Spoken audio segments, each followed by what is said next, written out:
To me, HAWKED is a game about treasure hunters for hire who were brought on by a once legendary treasure hunting organization who may have fallen on hard times since. HAWKED is at its heart a treasure hunting game. You can live out your treasure hunter fantasy. It can be the most extreme, colorful version of a treasure hunter you can dream of, right? Like any skills that you want, any look that you want.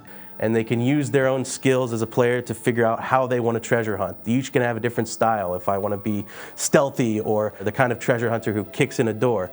It's all up to how you want to treasure hunt, which I think is really cool.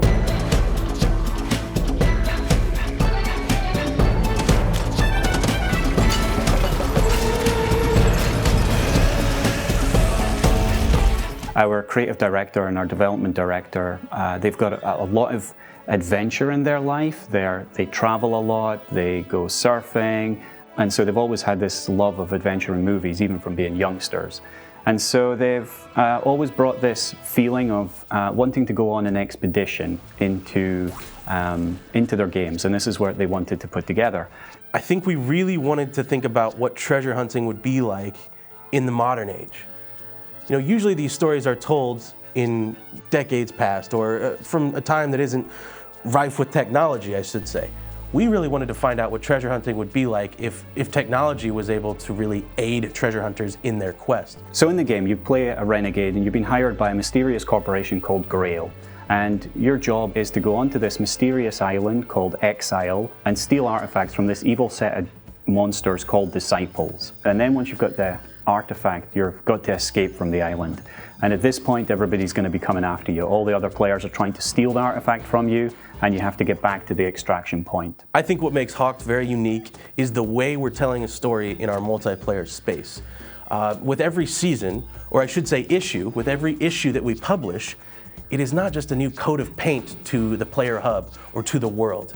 We are unraveling a story with each one of these issues. So when issue 1 ends, hopefully the players will be like, oh my God, I can't believe you just did that. And then when issue 2 ends, you're gonna be like, I can't believe now they did that. We use this kind of narrative approach of comic books to have everything kind of keep you coming back and experiencing more. It is the players who are progressing the story. Everything that they collect from the island, everything they uncover from the island is what is going to unlock the next parts of the story.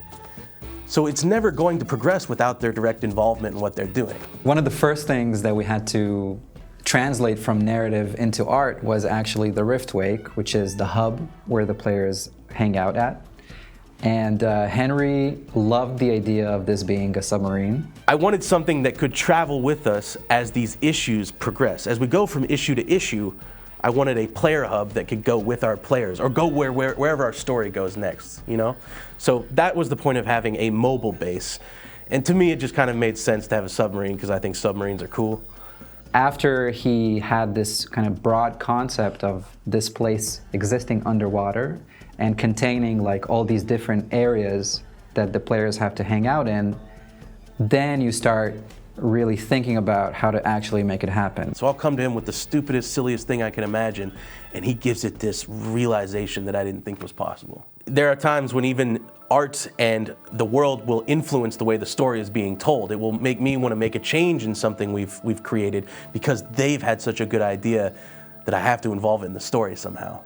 This isn't a game which has been one person's vision that we're just pushing down onto everybody and nobody's allowed to have their input into it. And so we've got surfing in there because people love surfing. We've got guitars in there because people love guitars. The other side of it has been the closeness to our community. We have a really active community on Discord, and we go and talk to them regularly, we listen, we bring in their feedback, and together we're actually making this game. So it really feels like this collaborative experience, not just between the team where they can get lots of input, but also around the community and they get lots of input.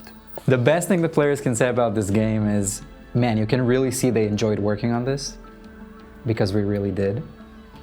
I think that players will find that there's deeper mysteries going on this island than just the treasures that they're grabbing as they go.